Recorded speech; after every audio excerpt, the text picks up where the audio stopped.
Hello, I am back at it again to talk about Dead City. I have now seen the second episode, and I think I have a pretty good idea of where the show is going. I will say it right now, I am getting really strong Dying Light vibes, but without the cool gameplay, because it's a show. We will talk about this, alright? So I have written down a whole bunch of notes. Again, it's going to be very chaotic. I haven't really scripted anything, I just wrote down a few things that stood out to me. So we'll go through the episode and then I'll give my overall thoughts. Though first things first, one thing I will constantly praise them for, because this is actually very true. The series right now is very interesting visually. I will say one thing though. People keep throwing around this huge budget figure of 70 million for 6 episodes. Either that is not true, or most of it did not go into the actual episodes. Because like, the series looks really good, I'll give them that, but there are a multitude of factors that just completely in my mind say that no, these episodes are not worth 12 million each. If you want to see what a series with that sort of budget looks like, watch The Last of Us. That's the sort of visual diversity and set diversity we would expect from a series that expensive. Don't get me wrong, Dead City looks good.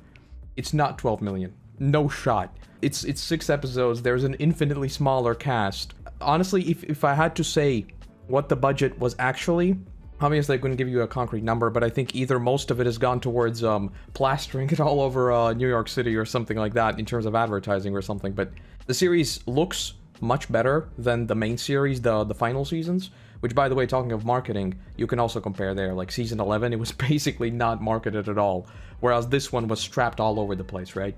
I mean, we even saw the memes with Diablo next to it. Welcome to Hell was Diablo, and then there was Dead City with The Walking Dead. So, you know, in a visual sense, it looks good. Not 12 million though.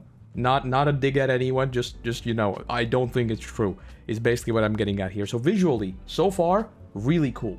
So we opened the episode with meeting this old lady, Esther, I think her name was. It, I guess, is a cool way of introducing us to this new group.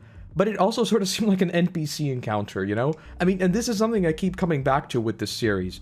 When we first saw Maggie, she had a knife in her boot, which people said was cool, and I also think it's cool. I think it's weird, and I don't think it fits into The Walking Dead thematically, you know? And that's my biggest thing with this, is why I liken it to Dying Light.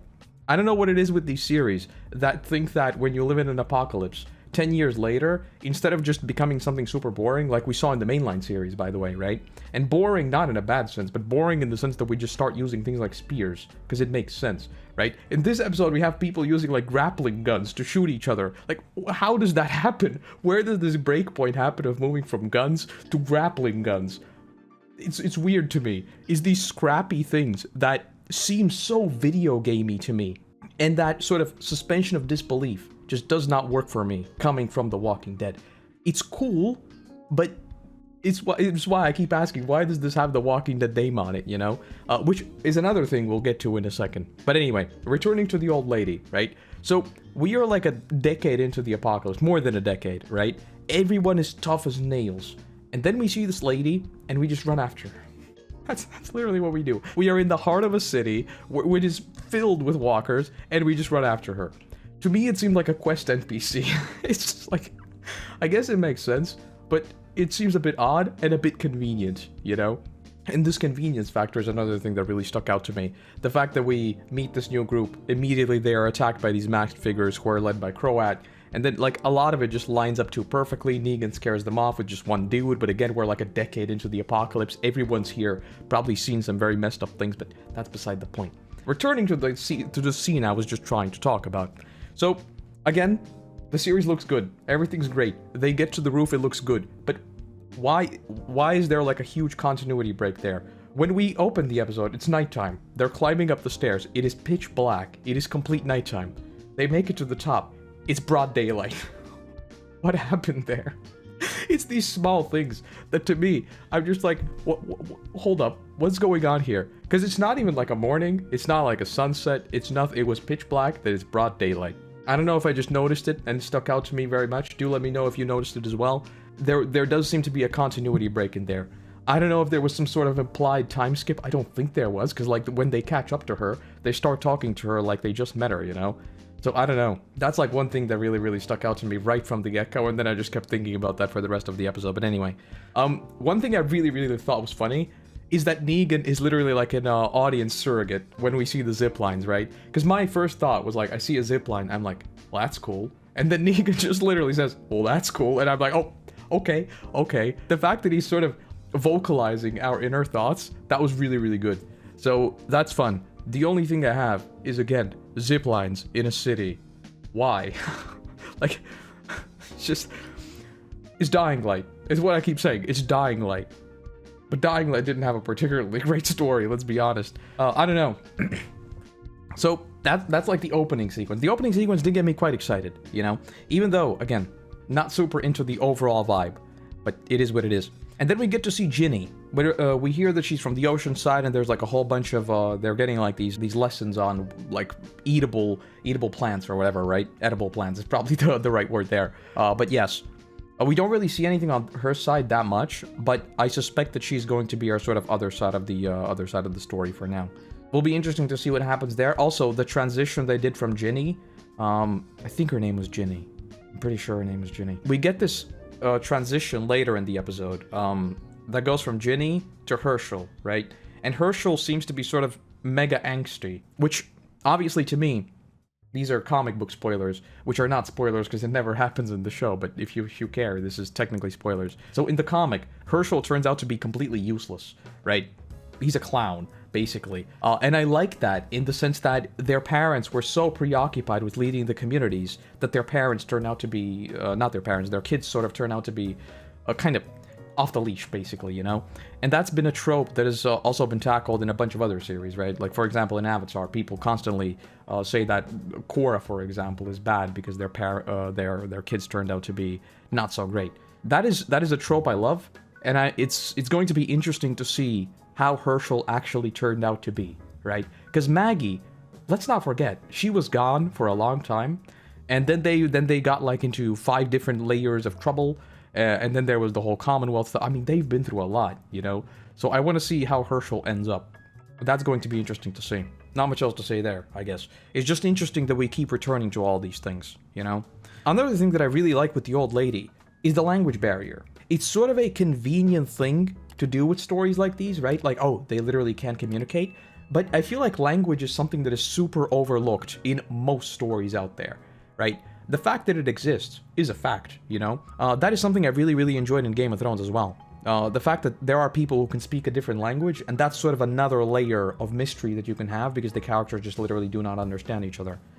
Which is cool, you know? You can hide messages out in the open. Unless, I guess, you as the viewer know the language. Which, by the way, I have no idea what they're actually saying. I've never looked it up. I can't be asked. I guess I'll find out eventually. So, that's cool. I like the language barrier. I think we need more of this. Also, immediately I wrote down, I thought these were nail guns at first, but they're not nail guns. They're grappling guns, and it seems like every single one of them has one. Which is like, how are they effective? What makes them better than a spear or a bow? is what I was asking. I don't know. They seem like an odd weapon of choice. I'll say that. I'll say that definitely. Oh, one thing I found was really cool is the fact that we keep exploring Negan. You know, here I'm sort of mixed minds because, again, I'm an old man. I keep comparing it to the comic, so obviously in my brain I'm like, this is not Negan. And that's fine. That's fine. That's totally fine. He hasn't been Negan for a long time. But in the TV scope, I think it's really interesting that we are sort of being recontextualized his relationship with the kingdom, right? Because we now know that Croat was there, and maybe that's why he was sort of a bit less spooky with the kingdom, as we saw obviously in season 7 and 8. Whereas with everyone else, when he basically met them, it was like, right off the bat, you give us 50% of your stuff, and then we just constantly show up at your gates and basically cause trouble, right? Whereas with the kingdom, it was much more low-key. So that is a cool little addition there. I don't know if it was intentional, maybe I'm reading a little bit too much into it, but I thought it was interesting. And of course, it also continues to recontextualize Negan retroactively, that, you know, he was just playing a character and all that. Whereas in the book, I mean, he was literally the same dude throughout. He played it up, but he was the same dude, and I don't think he really ever regretted anything he really did. But, you know, again, that's just the split in the characters. I do think that the main conflict of this episode was a bit odd, you know, the constant back and forth. Like, again, I keep coming back to this. Like, we are a decade into the apocalypse. They're living in the heart of the city.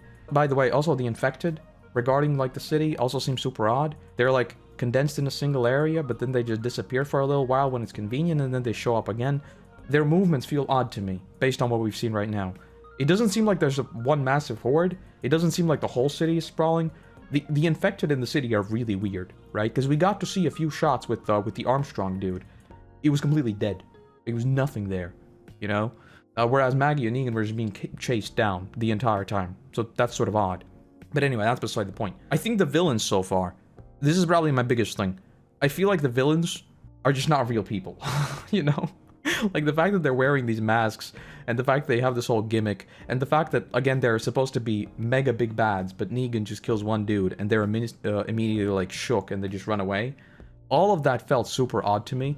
I just think back to, like, Season 7, right? And we technically saw something very similar, right? Negan kills one dude.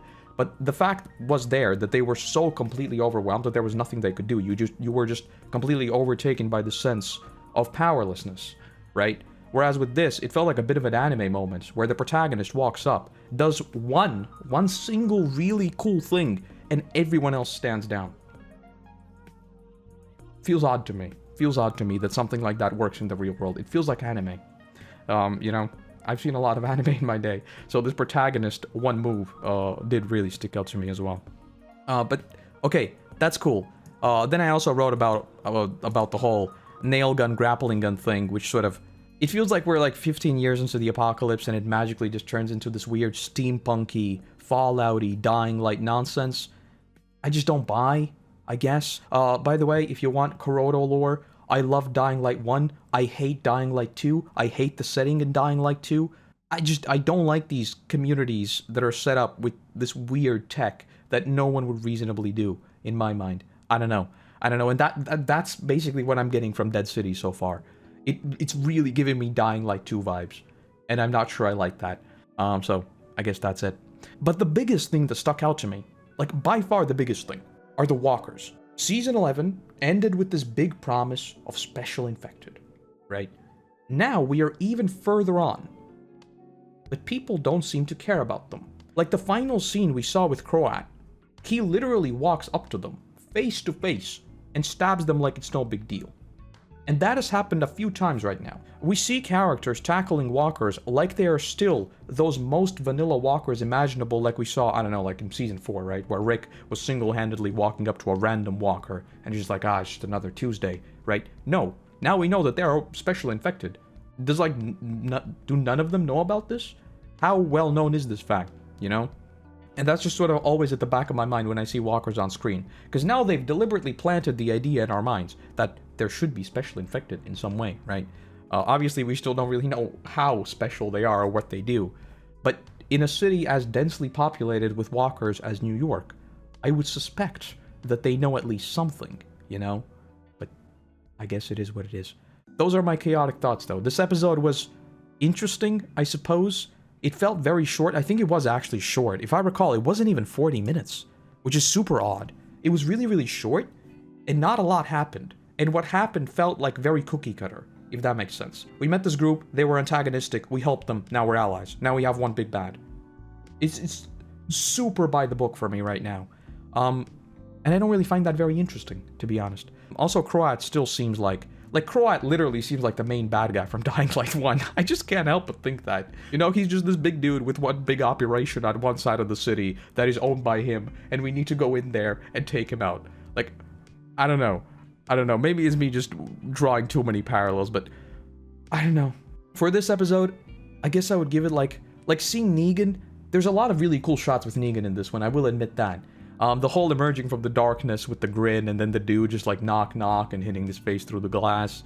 Everything like that was really, really cool, you know? I mean, again, Negan's cool. He's not the same Negan, but he's still cool. So that's great. The rest of the episode was sort of like, we're just going through the motions, you know? So I guess I would give it like a 7 out of 10 maybe?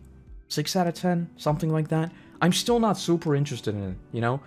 I'm gonna keep watching it, because of course I will. I do think I'm interested enough, which is a big thing. I still haven't caught up on the final season of Fear the Walking Dead, because I literally just can't be asked to watch it. This one, I will keep watching. Maybe because it's just beautiful, maybe because, I don't know, it's a different setting. Again, visually it's interesting, and they are definitely trying different things. It's not appealing to me, which is fine, it's totally fine. Do let me know what you think, I guess. But for me, still not sold. Still not sold. We'll keep watching, we'll make up my mind. I mean, we only have 4 episodes remaining, right? We'll see what happens. So far, those are my thoughts. Like a 6, 7 out of 10, probably. Not very interested, not bad either. Good, I guess, is the only way to say it. Anyway, those are my chaotic thoughts. If you cared to listen this far, thank you for joining me. And then, if you want to keep seeing these from me, I don't know. I guess it will depend on whether or not I actually keep watching, but do let me know what you thought. I suspect, I guess, is the only way to say it. And with that said, I'll see you whenever I see you, probably on the main channel or maybe on this channel sometime soon. We have a new Walking Dead retrospective coming up sometime next week. So yes, there's a lot to look forward to. All right, that's it from me, and then I'll see you whenever I see you. Bye-bye.